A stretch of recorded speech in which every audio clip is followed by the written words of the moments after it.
Muy buenas tardes.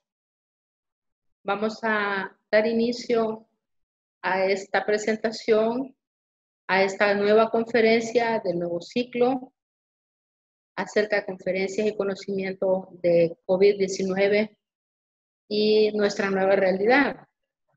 Quiero saludarles a todos, desearles una buena tarde, agradecerles su asistencia y primeramente agradecer a B. Brown su gentil deferencia de compartirnos su plataforma para poder hacer estas actividades con un impacto regional más grande. Reciban un cordial saludo del Instituto Nacional de Salud. Estamos listos para iniciar esta primera videoconferencia del segundo ciclo denominado Prevención de COVID-19 en la nueva normalidad. Este día iniciamos con la participación del doctor Carlos Enrique Hernández Ávila. Él es jefe del Departamento de Gobernanza y Gestión del Conocimiento de este instituto. Es médico graduado de la Universidad de El Salvador, máster en Salud Pública. Es parte del equipo editorial de la revista científica Alerta del Instituto Nacional de Salud. Docente de posgrado para la maestría en Salud Pública de la Universidad Evangélica e investigador del Instituto Nacional de Salud. El doctor Carlos Hernández Ávila nos presentará el tema Impacto del COVID-19 en las sociedades. Les agradezco mucho, atiendan nuestro llamado para unir esfuerzos y capacitarnos lo mejor posible para enfrentar esta pandemia. Les recuerdo su colaboración silenciando sus micrófonos y salida de video para no interferir con la actividad del ponente. Doctor Carlos Hernández Ávila, cedo el micrófono. Buenas tardes, muchas gracias por la oportunidad que se me brinda para poder compartir con ustedes desde el Instituto Nacional de Salud de El Salvador el impacto del COVID-19 en las sociedades. El COVID-19, al momento las estadísticas van en aumento. Ya estamos hablando de 13 millones de casos a nivel mundial. Podemos ver en la figura diferentes regiones del mundo que ya están teñidas de casos de coronavirus. Y podemos ver cómo se encuentran a la cabeza países muy cercanos a nosotros, como Estados Unidos, Brasil, Perú, Chile, México, que son realidades que están cerca de nosotros. Y podemos ver con una gran cantidad de casos y preocupación cómo esta enfermedad se ha ido extendiendo. Y ha sido respuesta también de la globalización que ha permitido una transmisión rápida de los casos. Iniciando el año pasado, a finales del año, en China, después desplazándose a Europa, ingresando posteriormente a Norteamérica y expandiéndose por toda Latinoamérica. Actualmente, la Organización Panamericana de la Salud considera que el foco de la pandemia se encuentra a nivel de Latinoamérica. Estas son las cifras que tenemos de fallecidos. Es el peso de los fallecidos a nivel mundial. Cada punto blanco que observamos ahí es el número de casos que están siendo reportados por los diferentes países. Tenemos encabezando la lista de países que reportan sus muertes a Estados Unidos, con 136,000 fallecidos. Luego sigue Brasil, donde se ve realmente un desastre sanitario a nivel de las muertes que están dando en diferentes grupos y que vamos a abordar en esta presentación, características de las poblaciones que están siendo más afectadas por el COVID. Tenemos México también, que ha sido parte en estos días de las noticias. Y estos mapas podemos darle seguimiento gracias a los sistemas de información que se están, cada país está teniendo sistemas de información cada día más robustos. Podemos acceder a ellos, podemos estar actualizados de cómo está avanzando esta epidemia. Para producirse la enfermedad del COVID-19 o la transmisión de este patógeno, hay un concepto que ocupamos mucho en la salud pública, que es el de la triada ecológica, que fue un primer concepto para acercarnos, o un primer planteamiento para acercarnos a cómo las enfermedades y los procesos de salud y enfermedad se están dando. Para que se dé una enfermedad tienen que existir tres condiciones: un agente causal, un ambiente y un huésped sensible. En un momento de la historia de la salud pública, este esquema podía dar respuesta completa a la situación, o de una manera sencilla en las primeras etapas de formación de los recursos de salud, se transmite de esta forma, que estos tres componentes deben de estar presentes para que se dé la enfermedad. Pero muchas personas empezaron a preguntarse de que había algún otro elemento también que podía incrementar o disminuir la afectación por una enfermedad. Es así como Rudolf Virchow, conocido como el padre de la patología, escribió algo en 1800 a 1900. Uno puede señalar las condiciones atmosféricas, los cambios cósmicos generales y similares, pero ninguno puede causar epidemias por sí mismo. Las producen solo donde, debido a la situación social en que la gente ha vivido por largo tiempo en condiciones anormales. Rudolf Virchow ya incluye en una etapa que existen otros elementos que están ayudando a que las enfermedades se transmiten, y es la situación social. A partir de esto, la Organización Mundial de la Salud creó una comisión de determinantes de la salud, donde se ha planteado un marco conceptual de los determinantes de la salud y cómo estos pueden afectar cómo un pueblo se prepara o cómo responde ante una enfermedad, y en este caso ante una pandemia. Podemos observar en este gráfico que existen dos grandes grupos, uno de determinantes estructurales y uno de determinantes intermediarios. Y todos estamos conscientes que para que un país pueda responder adecuadamente ante una pandemia o una situación de salud pública, deben de existir varios elementos que deben abordarse. Uno de ellos es el contexto socioeconómico y político, donde debe establecerse una gobernanza.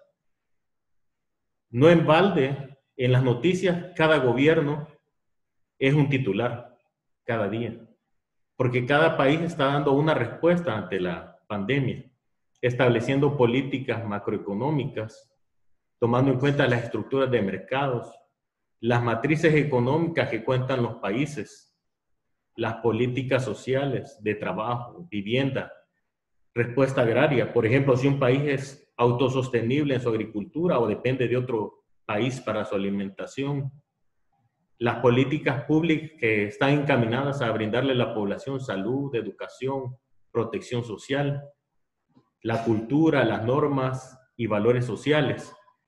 Por ejemplo, desde el momento que diseñamos una intervención para poder mejorar la salud de las poblaciones, es necesario que se tomen en cuenta intervenciones en cada uno de estos elementos. Pongamos de caso pueblos que no están acostumbrados a utilizar la mascarilla o el distanciamiento, o el lavado de manos se vuelve difícil. Es necesario tomar en cuenta, analizar todos estos elementos para tener intervenciones y políticas eficaces en salud pública. La situación, la posición socioeconómica, la estructura social y la clase social también son determinantes que pueden significar la muerte de una persona o la recuperación de esta, su nivel educativo, su ocupación, sus ingresos, el género o el grupo étnico al que pertenece. Estos dos últimos, dentro de los análisis de los determinantes, están cobrando un importante peso para poder abordar este tipo de enfermedades. También existen algunas circunstancias materiales, factores psicosociales o conductas y hábitos y factores biológicos que pueden impactar en la equidad en la salud y en el bienestar. De ahí se configuran los sistemas de salud que pueden dar respuesta a este tipo de eventos de salud. La Organización Panamericana de la Salud hace un cálculo que alrededor de un 30% de los países de Latinoamérica cuentan con sistemas de salud privativos que vuelven difícil el acceso a la salud de ciertas poblaciones. Esto tiene que abordarse en las determinantes sociales y un movimiento internacional donde se busca que las inequidades y las desigualdades puedan disminuirse y aplicarse principios de justicia para brindar la mejor salud a las poblaciones y que la salud sea un derecho. Dentro de los últimos hallazgos que se han presentado a nivel internacional está la publicación de la revista Nature.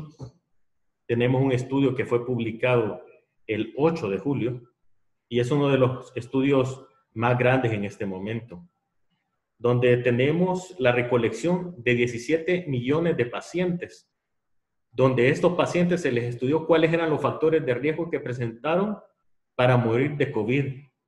Y vamos a ir abordando y desglosando en esta presentación los principales elementos que este estudio presenta. Los invito para que puedan conectarse y buscar este estudio que es de libre acceso y poder profundizar acerca de los factores de riesgo que por cuestiones de tiempo durante la presentación no estaremos cubriendo.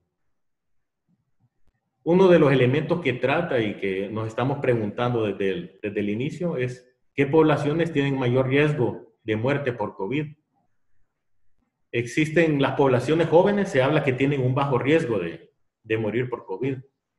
En el grupo etario que se planteó en este estudio, en estos expedientes, se encontró que menos del 0.01% de 18 a 39 años tienen riesgo de fallecer por COVID. Pero existe una contraparte de población que son los mayores de 80 años. Los mayores de 80 años, en el caso de los hombres, cuentan con un 67% más de riesgo de morir por COVID y en las mujeres un 44%. Esto se ha visto en diferentes estadísticas de los países, que el sexo masculino es quien está presentando un mayor número de casos. Y respecto a los mayores de 80 años, se habla que tienen 20 veces más incrementado el riesgo de morir que la población de referencia que ocupó este estudio, que fue la franja de 50 a 59 años. ¿Esto para qué nos puede servir? Nos puede servir para establecer cuáles son las poblaciones vulnerables que ya en los primeros avances de la Organización Panamericana de la Salud nos daban a conocer, que eran poblaciones vulnerables que se habían encontrado con alta mortalidad. Los primeros casos en China se hablaba que el 50% de los que ingresaban morían y también las personas de 80 años tenían un muy mal pronóstico. Esto se ha comprobado con este estudio, presentando que tienen un mayor riesgo aquellos que tienen más de 80 años. El hombre presenta un riesgo mayor que las mujeres de presentar, y eso lo estamos viendo en las diferentes estadísticas que estamos colectando por parte de los países y están disponibles a través de los sitios de cada país. Hay ciertas características que este estudio también tomó. La vulnerabilidad que presentan los grupos étnicos no blancos.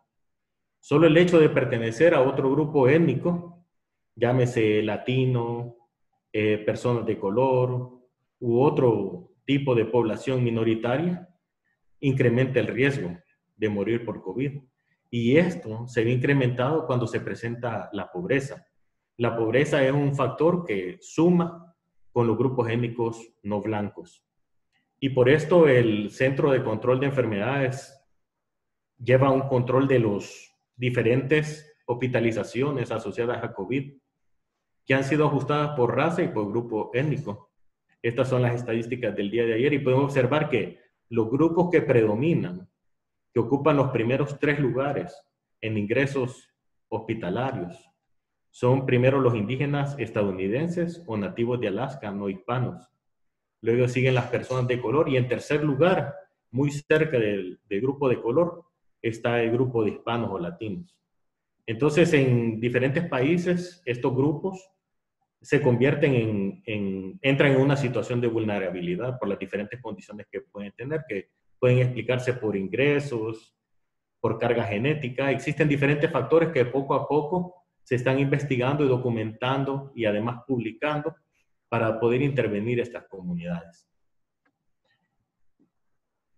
Existen poblaciones indígenas que están siendo afectadas. Si hacemos una revisión de las estadísticas, se habla que en Brasil existen cifras de 9.500 miembros de comunidades indígenas que han sido afectadas.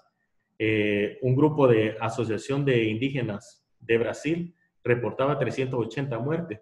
Pero esta historia, si ustedes lo revisan, también en muchas poblaciones de países que cuentan con poblaciones indígenas o autóctonas u originarias, son grupos que están en una desigualdad y muchos de ellos tienen dificultad en acceso a diferentes sistemas de salud o a diferentes servicios de salud y pueden tener un riesgo mayor de morir. Así que estas poblaciones deben de ser identificadas por los países para poder intervenir y protegerlas. Otro elemento que está saliendo con este estudio es la obesidad como un factor de riesgo por muerte por COVID. El índice de masa corporal mayor de 40 se considera un factor de riesgo y podemos ver en la parte inferior de la tabla, he localizado los diferentes riesgos que existen y podemos observar que todos los grupos que presentan obesidad se considera un riesgo y a medida aumenta la obesidad, aumenta el riesgo. A nosotros como El Salvador nos pone también a tener cuidado en esta situación, ya que en la encuesta nacional de enfermedades crónicas que se hizo desde el Instituto Nacional de Salud, se encontró que el 60% de la población salvadoreña está situado en franjas de obesidad. Entonces la obesidad ya está identificada como un factor de riesgo para morir de COVID o complicarse de este. Existen alguna serie de comorbilidades que incrementan el riesgo. Ya estaban documentadas ellas como la diabetes, ser diabético incrementa el riesgo, tener asma severa o estar en tratamiento con esteroides inhalados también incrementa el riesgo, enfermedades respiratorias, enfermedades cardíacas de tipo crónica, enfermedades de hígado, los accidentes cerebrovasculares o como mucho de la población que atendemos nos refiere, los derrames cerebrales, así los conoce la gente, también es un riesgo. La demencia, recordemos que la demencia está presente en muchos de las poblaciones que están envejecidas. La enfermedad renal crónica ocupa un capítulo especial en esta enfermedad, porque si una persona tiene enfermedad renal crónica y se encuentra ya en terapia de sustitución de la función renal, ya está en estadio final, su riesgo es 3 veces más de morir por COVID. Otro grupo de enfermedades también que se considera de riesgo son las enfermedades autoinmunes o condiciones de inmunosupresión.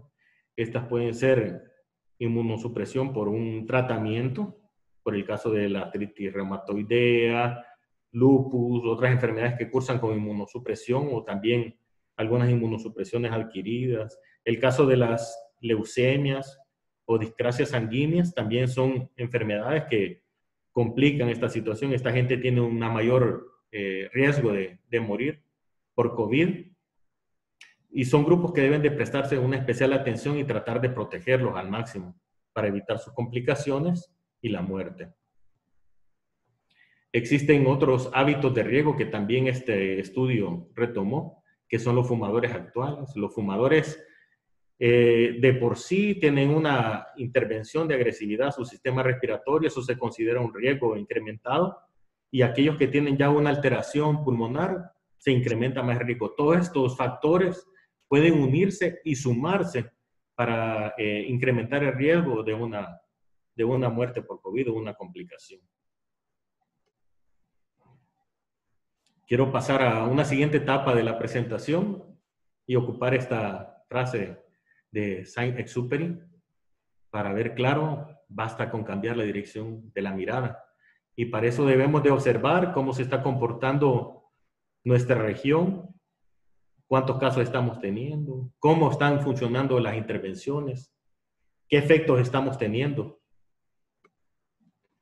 Esta es la gráfica de las curvas de los 10 países más afectados. Podemos observar en color naranja la curva que representa Estados Unidos. Estados Unidos podemos ver en la primera etapa un incremento de casos.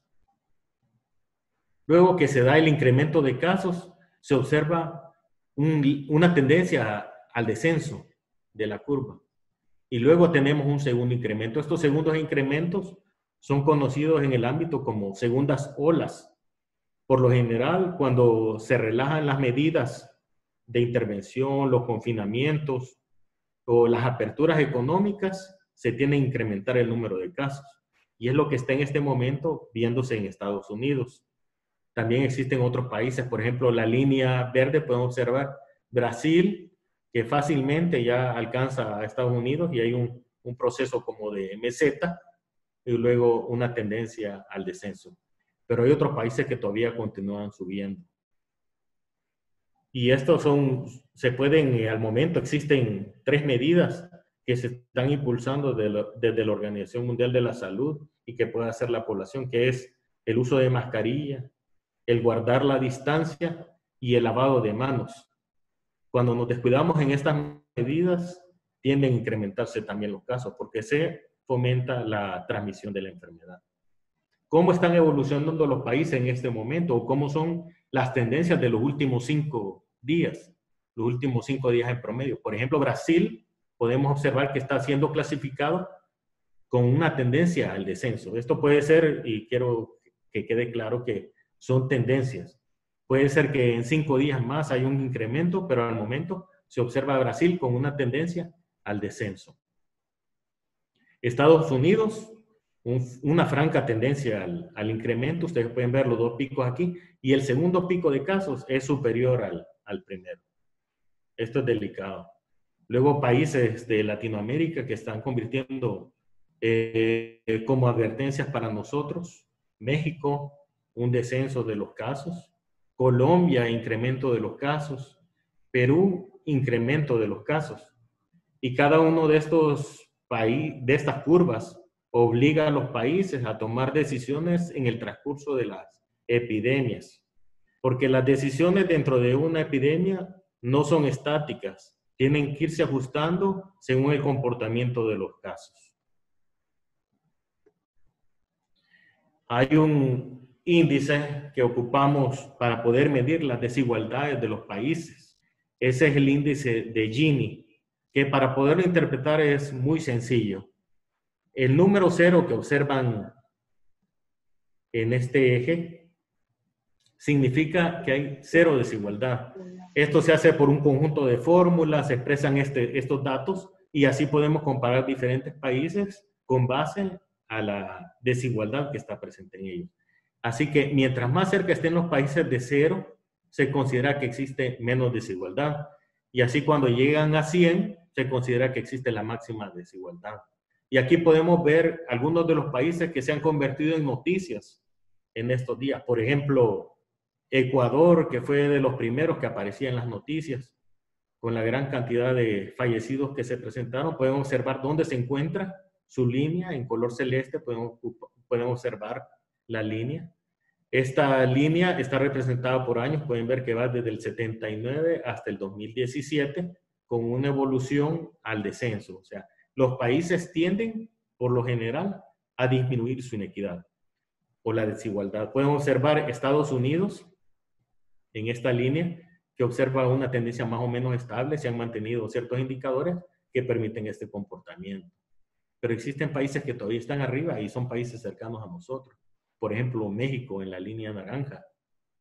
Podemos observarlo. Entonces, ¿qué relación tienen estos datos? Están relacionados con el número de casos que hemos tenido y el número de muertos que tenemos en la región. La tasa de incidencia de los países, las tasas nos permiten comparar un país con otro. Es diferente al peso de los datos. Por ejemplo, podemos decir que existen un número grande de muertos, pero si la población es grande, entonces esos muertos van diluidos, representan menos en esa población. Pero una tasa es una medida que nos permite comparar un país. Y aquí podemos ver unas tasas donde se comparan países de nuestra región. Y podemos ver cómo Chile presenta una mayor incidencia de casos. Luego sigue Panamá, después Estados Unidos, y así existen diferentes países que se van mostrando acá. Pero esto sí nos permite comparar con un cuidado que hay que tener para interpretar. Estos datos dependen de las pruebas que cuentan los países. Y la cantidad de pruebas, cada país tiene su forma de priorizar las pruebas que aplica. Y estos son reportados a los organismos internacionales, en este caso a la Organización Panamericana de la Salud, y así se pueden presentar estos datos.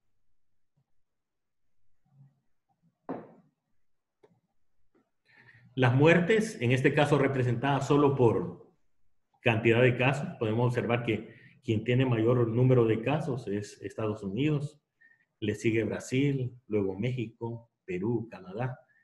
Entonces, cada uno de estos tiene una historia que contar sobre las intervenciones que están realizando. Y los países que estamos en diferentes etapas de la pandemia, también aprender de ellos para poder tomar enseñanzas de las cosas que han sido experiencias buenas a continuar y aquellas que hay que retroceder y hay que cambiar el camino que se está tomando. Aquí tenemos el mapa de Centroamérica, el mapa que representa la OPS y que está alimentada de nuestros sistemas de información. Podemos observar los casos que ha confirmado cada uno de los países. Tenemos una mayor cantidad de casos en la zona de Panamá. Podemos ver que los colores también indican la cantidad de casos que tenemos y esto hay que tener en cuenta siempre que va a depender de la cantidad de pruebas que cuente cada país y los grupos también que está priorizando para poder realizar este tipo de pruebas. Al momento en el país se habla de 10.303 casos confirmados. Y en Centroamérica, ¿cómo están nuestras cifras? Nuestras cifras, al momento se habla de 126.582 casos y se habla de 3.375 muertes. Así estamos en el panorama de Centroamérica y quien lleva el mayor número de casos en este momento reportados en tasas es Panamá. Para poder interpretar qué le va a suceder a cada país con una pandemia, es importante tomar en cuenta la distribución de la población o cómo está distribuida en el tiempo. Para eso existen las pirámides poblacionales. Podemos ver en la diapositiva, en un área de la diapositiva, la pirámide poblacional de El Salvador, donde podemos ver que tenemos los diferentes grupos etarios. Aquí tenemos desde los recién nacidos hasta las etapas más altas de 100 años y podemos observar que el comportamiento de nuestra población en El Salvador tenemos una base amplia. Parece como que fuera un sombrero donde tenemos una base amplia y luego se va reduciendo. Pero existen algunos países que tienen una distribución diferente. Recordarán en las noticias del caso de Italia y la cantidad de muertos que se dieron.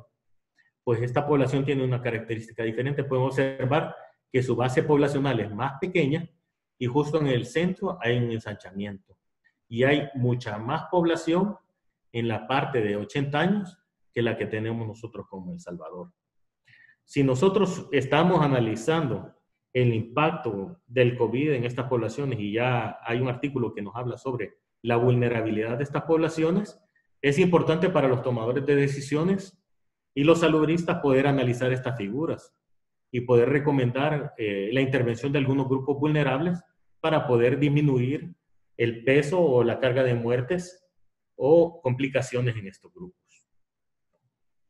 En el país estamos teniendo una afectación por grupo etario que podemos ver que está concentrada según nuestras estadísticas publicadas de manera oficial, con un mayor bloque en el grupo de 20 a 39 años y 40 a 59 años. Estos son los casos que están siendo confirmados por prueba por grupo etario.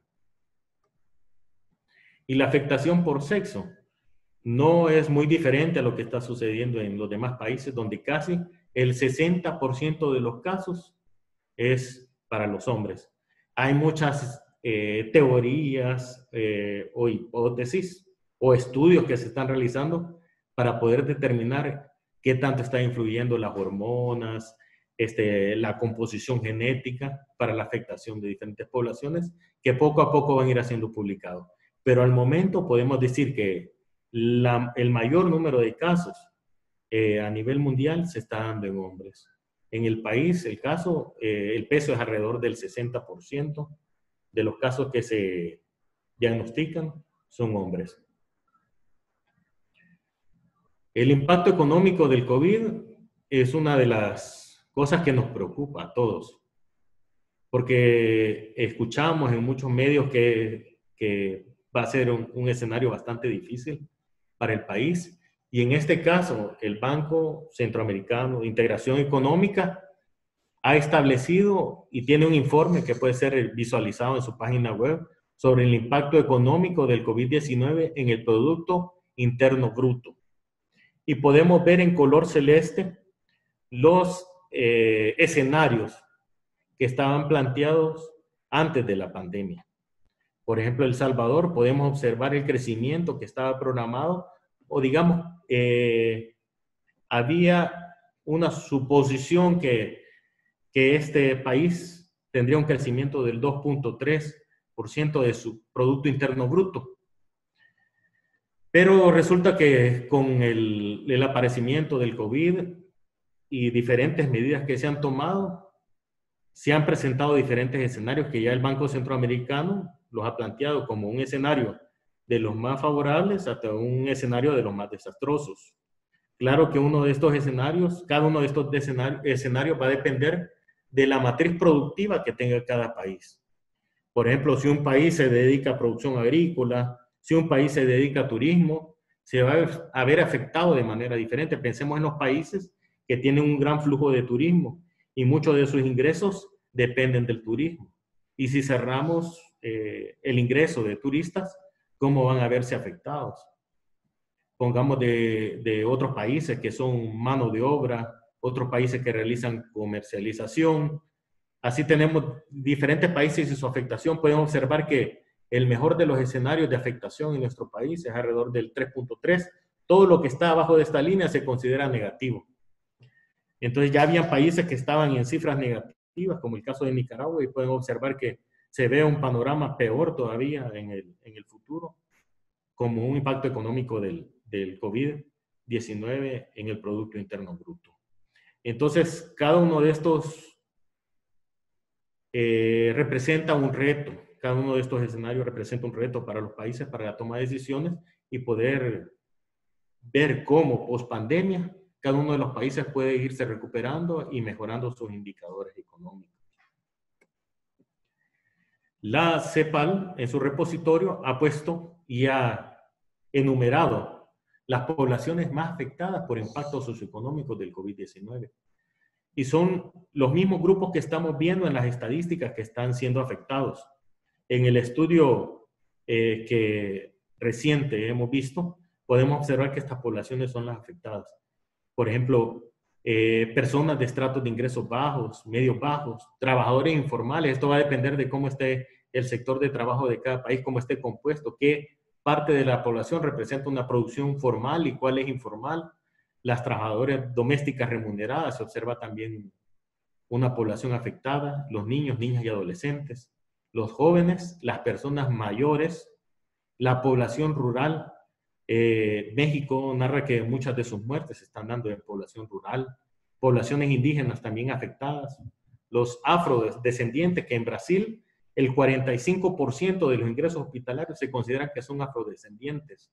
Entonces son poblaciones que están llegando a los sistemas de salud, personas con discapacidad, personas migrantes, personas en situación de calle, son grupos que deben intervenirse y poblaciones que deben protegerse. En los ámbitos que incide la pandemia, creo que todos los que estamos conectados hemos tenido algún contacto con ámbitos que se han visto alterados. En la población que brinda atención de salud, en la primera línea, la salud física y la salud mental, la gente que está en sus casas también viendo las noticias. La nutrición está siendo afectada, la educación, los ingresos laborales, el trabajo infantil. Los accesos a servicios básicos se vuelven un reto para los diferentes países para garantizar durante el periodo de pandemia que se tenga agua segura, que exista saneamiento, electricidad, gas, tecnologías digitales, el trabajo de cuidado no remunerado y la violencia intrafamiliar, que por las situaciones de encierro también puede verse afectada la salud mental e incrementar el número de casos en un tema que es tan difícil de estudiar y poder caracterizar. Para ir finalizando, quiero contarles acerca de un cuento de dos niños para poder establecer cómo estas diferencias pueden afectar la salud de las poblaciones. Aquí tenemos estos dos niños con un árbol que tiene frutos. Estos frutos pueden ser una tecnología sanitaria que pueda beneficiar y pueda ayudar a un sistema de salud. Por ejemplo, ya se está discutiendo sobre la vacuna cuando llegue, quiénes van a tener acceso a ellos, si va a ser un acceso igual o no. Entonces, la desigualdad es un acceso desigual a las oportunidades. Podemos ver a un lado un niño que le caen las manzanas y el otro que solo se queda preguntando, ¿y a mí cuándo me va a llegar esta manzana? Y vienen algunos arquitectos de la economía, de la política, y se plantean crear una igualdad. Y eso les brinda herramientas y asistencia a ambos. Pueden observar que se les dio una escalera de la misma altura, pero quedamos igual. El que no podía alcanzar la manzana, no recibía nada, sigue igual porque él esa herramienta no le resuelve. Esa asistencia no le resuelve. Entonces es necesario poder fomentar la equidad, que es adaptar las herramientas identificadas para corregir la desigualdad.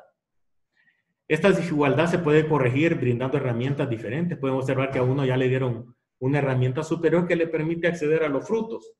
Pero si somos objetivos, veamos ese árbol qué características tiene. Este árbol tiene frutos de los mismos dos lados. Tiene más concentrados frutos en un lado que en el otro. El tronco, ¿cómo está? Entonces, las desigualdades no se van a corregir solo con estas intervenciones de tipo de equidad, sino que tenemos que activar la justicia y arreglar que el sistema tenga para ambos accesos iguales, herramientas y oportunidades. En este caso se apuntaló el tronco del árbol, existe la misma cantidad de frutos en la parte superior y cada uno puede acceder y existen herramientas. De un lado existe un empuje hacia el árbol para poder enderezarlo y en el otro tracción al árbol para mantenerlo. Y ambos tienen escaleras, tienen sus bolsos y acceden a un árbol que tiene suficientes frutos. Este es un reto para todos los tomadores de decisiones o aún hasta llevar este principio a nuestros hogares para poder proteger nuestros grupos vulnerables. Porque hay una foto que me encantó de una fotoperiodista. Esta fotoperiodista mexicana se ha encargado de, Graciela López, se ha encargado de documentar la pandemia. Y podemos ver esta foto de un poblador mexicano. Y esta frase ha estado dando vueltas por las redes sociales. Y es bien interesante para tomarlo en cuenta.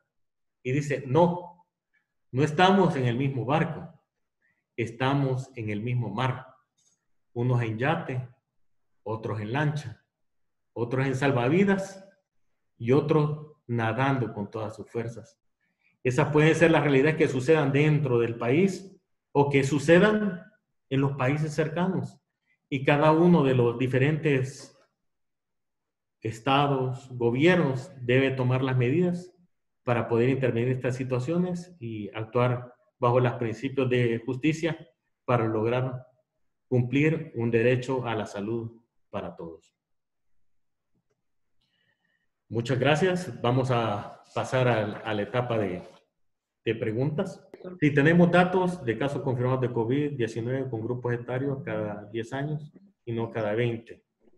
No, en nuestros sistemas de información al momento no existe de esa forma publicado, pero sí existen datos desagregados. Cada país reporta sus datos y reporta en sus sistemas de información. Tenemos dentro del Ministerio de Salud boletines también. Tenemos una plataforma que está impulsada desde el Instituto Nacional de Salud que se llama IBLUINFO, donde estamos poniendo diferentes análisis de la pandemia, recomendables y mucha información que puede ser útil tanto para población que brinda servicios de salud, científicos, investigadores, todo el personal relacionado para que puedan obtener información donde analizamos la evidencia disponible en este momento y se está actualizando constantemente. Ahí pueden acceder a los últimos boletines y pueden acceder también a los diferentes resúmenes o síntesis de información que está haciendo el Instituto Nacional de Salud. Bien, creo que solo era esa pregunta. Hay otra. La evaluación del impacto deberá incluir varias dimensiones. El avance o estancamiento, dice, en el desarrollo por COVID deberá incluir los ODS, claro que sí, e indicadores de salud. ¿El INS está preparando algo para evaluar post? El Instituto Nacional de Salud tiene diferentes intervenciones y proyectos que ha estado incubando y que poco a poco se van a dar a conocer. Algunos de ellos ya la población los ha conocido. Por ejemplo, el plasma se impulsó desde el Instituto Nacional de Salud. Un proyecto de telemedicina y atención, seguimiento de poblaciones vulnerables. El día de ayer el viceministro, el doctor Alvarenga, lo estaba anunciando al primer nivel de atención para que recuperemos todos esos controles prenatales, inmunizaciones que en este momento se han visto afectados por COVID. Y hay diferentes elementos que el Instituto Nacional de Salud está proponiendo y invito a los que se han conectado para que puedan descargar estos documentos de nuestro repositorio que está en forma digital para las plataformas móviles, LibLu Info, y puedan obtener esta información de primera mano acerca de las observaciones que hemos hecho, algunos procesos como muestreo o mejora de indicadores en salud o no descuidar algunos elementos. Muy bien, gracias, doctor. Hay otras preguntas aquí. Hay una no relacionada con el tema, pero creo que es pertinente contestarla. ¿Por qué no han descentralizado la prueba, la realización de la prueba? Muy bien. La prueba que estamos haciendo para confirmar casos y poder comparar las diferentes plataformas a nivel mundial es la prueba de la reacción de la polimerasa. Esta prueba, primero, es una prueba molecular, no es una prueba rápida y nos permite tener un estándar a todos los países. La Organización Panamericana de la Salud ha estado apoyando a todos los países de la región para que tengamos los insumos, además de los esfuerzos que hace cada país por abastecerse y poder dotar de un mayor número de pruebas al país. Y en este momento de tener solo un laboratorio que realizaba pruebas de reacción de la polimerasa, una prueba genética, en este momento ya contamos con 3 laboratorios en el país. Bueno, ya tenemos cubierto en el Instituto Salvadoreño del Seguro Social, en Santa Ana y en San Miguel tenemos laboratorios instalados que pueden realizar la prueba. Así que poco a poco estamos incrementando la capacidad de esta prueba y bueno, esa sigue dentro del Ministerio de Salud porque su costo es alto, se hace una gran inversión y no es una persona que de la noche a la mañana pueda realizar esta prueba, sino necesita un entrenamiento y condiciones de bioseguridad para garantizar la calidad de la prueba y además evitar el contagio porque se trabaja con un virus vivo que es necesario inactivarlo dentro del laboratorio. Es importante lo que usted menciona, doctor, porque descentralizada la prueba institucionalmente, sí, ya está. Es decir, son 4 laboratorios los que procesan la prueba, el Laboratorio Nacional y los otros 3 que usted ha mencionado. Muy bien, pero como todos sabemos que para remarcar esto se requiere de una inversión, de equipo y de personal entrenado debidamente en esta prueba de diagnóstico molecular. Hay otras aquí que preguntan en orden. Vamos con la pregunta que dice, ¿considera que debemos evaluar la cultura y educación de la población, incluyendo personal sanitario, en materia de medidas de bioseguridad con o sin pandemia? Pues creo que está jugando un papel importante a nivel de contagio en población y personal. Excelente. Este día hemos estado discutiendo estos temas con respecto a temas de investigación que el instituto está impulsando. Tenemos un estudio que está realizando a nivel hospitalario. En este momento está en fase de ejecución. Hay otros proyectos, por ejemplo, la secuenciación del virus, que vamos a trabajar con la Universidad del Salvador. Y existen otros proyectos. Por ejemplo, las preguntas que ustedes se hacen aquí en el chat, también nosotros nos las hacemos. ¿Qué factores son los que favorecen la transmisión del virus en nuestras poblaciones? ¿Cómo está siendo afectado el personal sanitario? Es algo que este día estamos discutiendo y estamos proponiendo investigaciones para poderles dar a conocer a ustedes qué está sucediendo en el país y cómo es nuestra realidad, qué está sucediendo, cuál es la carga viral de estas personas, a cómo nos está afectando, a quién les está afectando. Y la dinámica que se ha dado de la enfermedad también se está documentando dentro del instituto, pero no son cosas que se dan de la noche a la mañana, sino que son procesos que llevan un rigor metodológico, protocolos de investigación, comités de ética, recolección de información, sin tomar en cuenta el financiamiento que requieren este tipo cuando tienen metodologías diagnósticas de por medio. Muy bien, doctor, muchas gracias. Hay otra aquí que es un comentario extenso y luego una pregunta. Dice,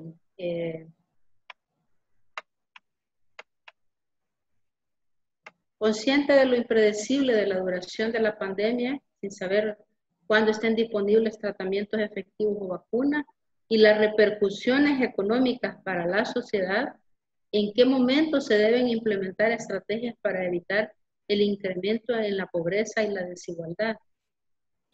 Las intervenciones deben de ser desde el inicio, deben de tener ya una base los países para poder responder. Y el gobierno ha iniciado diferentes medidas que están descritas dentro de la CEPAL. Ustedes pueden descargar el informe y van a observar que muchas de las medidas que se han realizado desde el Estado están incluidas como recomendaciones que se encuentran en el documento de la CEPAL. No se está trabajando así con las intervenciones económicas. Ya existen diferentes instituciones que buscan que ninguno de nuestros países de la región se vea sumido en la pobreza o deteriorados a causa de la pandemia. Existen ya grupos de analistas, científicos, economistas que ya generaron documentos que son recomendaciones. Entonces, las intervenciones deben de ser antes, durante y post. Y les recuerdo que esto debe ser dinámico. Hoy podemos tener una medida, pero de repente el número de casos puede incrementar y nos va a permitir, nos va a obligar a poder modificar algunas intervenciones en salud pública, porque tenemos que corregir y tenemos que disminuir la cantidad de gente que pueda verse afectada por la enfermedad. Sí, finalmente hay agradecimientos, felicitaciones y un comentario que vale la pena, creo, mencionarlo, porque en honor a la justicia es bueno hacerlo. Gracias por todos los esfuerzos que hacen para aumentar el número de laboratorios y pruebas. Es importante aumentar el número de pruebas a medida que los contagios aumentan. Me alegra mucho saber de todos los esfuerzos que ustedes hacen durante la pandemia. Y hay otro comentario aquí. Excelente respuesta, doctor Hernández. Gracias por responder. Como reflexión, creo también que se está haciendo falta que se escuche más a los académicos para que los clínicos tengan más herramientas y también los tomadores de decisiones deben escuchar más a los académicos. Me parece una muy buena reflexión. Creo que alejarse de la ciencia nunca es una buena estrategia. Hay otra pregunta aquí, dice, ¿tienen planteado un estudio del impacto social de COVID a corto, mediano y largo plazo? Sí, son diferentes, cada uno de los elementos que se presentaban dentro de los determinantes de la salud es sujeto de investigación. Ahora, necesitamos que esta comunidad de científicos, salubristas, epidemiólogos, clínicos que están conectados y algunos que van a escuchar esto ya en grabación diferida puedan unirse y acercarse al Instituto Nacional de Salud para formar equipos de investigadores con nosotros. El Instituto Nacional está abierto a esas ideas de investigación, a poder hacer trabajos conjuntos y estamos haciendo difusión de la información científica. Es difícil porque en un país donde la investigación científica ha ido cuesta arriba, realmente hay que hacer grandes intervenciones en la educación de la población para que puedan tomarse todas estas recomendaciones y la lectura de la información científica que también discutíamos, debemos traducirla para la población en general. Muy bien, doctor. Creo que se han cubierto casi todas las preguntas y comentarios. Creo que hay otros comentarios aquí que son más o menos en sintonía. También es necesario antropólogos y sociólogos para trabajar en conjunto, para ver la dinámica social. Claro que sí, ¿verdad? Eso lo sabemos y de hecho es una de las cuestiones que estamos como nueva gestión, casi un año cumplido recientemente. menos de un mes de haberlo cumplido, estamos con la idea de traer antropólogos a integrar los equipos de investigación, no solo investigadores, eso lo sabemos, pero también sabemos de todas las limitaciones económicas que el país tiene y que no son excusas, pero que en esta pandemia han diferido planes que ya estaban en curso, incluyendo este, en el instituto. Importante que, como decía el doctor Hernández, hagamos cuenta muy clara de los repositorios con que cuenta el instituto, IBLU-Info, que es una buena herramienta, una app para teléfono, y por supuesto nuestra página web, y que estén pendientes de las redes sociales. Quiero agradecerle, doctor Hernández Ávila, por esta excelente conferencia que ha puesto en discusión un tema muy, muy interesante. Hay otras preguntas que están cayendo que ya van relacionadas con otros temas que creo que vamos a tener que cubrir en el resto del tiempo que queda. El instituto tiene planeado hacer una conferencia semanal para tener actualizado al público en general y también a nuestro gremio, a nuestros equipos de salud en el tema de COVID-19. Quiero dar las gracias a todos los asistentes e invitarles a la próxima conferencia que va a ser anunciada en redes sociales y a partir de mañana sobre el uso de las mascarillas dentro de la estrategia para control y prevención de COVID-19. Va a ser impartida por la doctora Rina Domínguez de Quijada, nuestra jefe de Departamento de Investigación del Instituto Nacional. Es un gusto haber estado esta tarde con ustedes. Un abrazo fraterno para todos y mis mejores deseos de salud de parte del Instituto.